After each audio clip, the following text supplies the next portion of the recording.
Good morning all of you. आज हम पढ़ेंगे पाठ 2 ध्वनि। बच्चों, इस पाठ में हम मुख से निकलने वाली ध्वनि का अध्ययन करेंगे।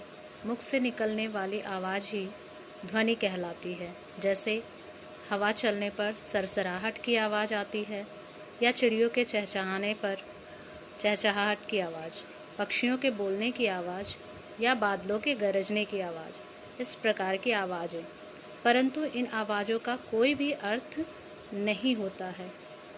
अगर यदि अर्थ होता भी है तो सिर्फ मनुष्य की द्वारा बोली गई ध्वनियों का निश्चित अर्थ होता है। व्याकरण की भाषा में वर्ण ही ध्वनि कहलाते हैं। अब वर्ण किसे कहते हैं? भाषा की सबसे छोटी से छोटी इकाई, जिसके हम टुकड़े नहीं कर सकते हैं, उन्हें वर्ण कहते हैं। अ से लेकर ज्ञ तक हमारे स्वर व्यंजन हैं, ये सभी वर्ण कहलाते हैं। इन्हीं को मिलाकर शब्द बनते हैं, जो कि बोले जाते हैं, और वही बोलियां हमारे मुख से निकलकर आवाज़ बनती हैं। व्याकरण में ध्वनि का अर्थ है वर्ण। वर्णों को मिलाकर ही शब्द बनते हैं। जैसे हमने लिखा पुस्तक, प प्लस उ प्लस स प्लस त प्लस अ प्लस क प्लस अ।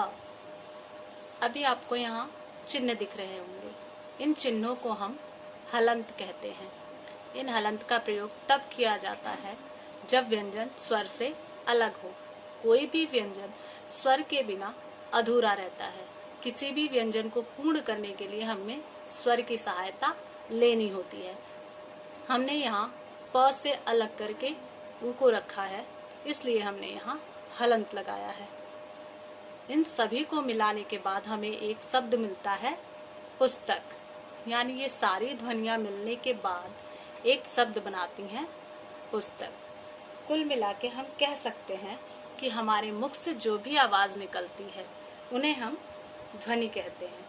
यानी हमारी जो भी आवाज़ है, जो भी हम बोलते हैं, उसे ध्वनि कहते हैं। अभी आपने जाना कि ध्वनि किसे कहते हैं। अब हमारा पहला प्रश्न है कि ध्वनि किसे कहते हैं। तो मुख से निकलने वाली आवाज़ ही ध्वनि कहलाती है। क्या कहते हैं? मुख से निकलने वाली आवाज़ ही ध्वनि कहलाती है। हमारा अगला प्रश्न है, ध्वनि किसका आधार है? तो ध्वनि भाषा का आधार है। यानी ध्वनि के बिना हम भाषा की उम्मीद बिल्कुल नहीं कर सकते। अगला अभ्यास कार्य है, रिक्त स्थान की पूर्ति करें। मुंह से निकलने वाली आवाज को ध्वनि कहते हैं। ध्वनि मौखिक भाषा की एक इकाई है। जीव जंतुओं की ध्वनियाँ बोली कहलाती है। ध्वनि भाषा का आधार है। अगला अभ्यास कार्य है, मिलान करें। पे आपको कुछ जानवरों और पक्षियों के नाम दिए गए हैं और यहाँ उनकी आवाज़ दी गई है। आपको यहाँ मिलाना है कि कौन से पशु की आवाज़ किस प्रकार है। तो घोड़ा कैसे करता है? हिन हिन। कौवा काँव काँव। कबूतर गुटर गू। गाय रंभाती है। कोयल कुहू कुहू।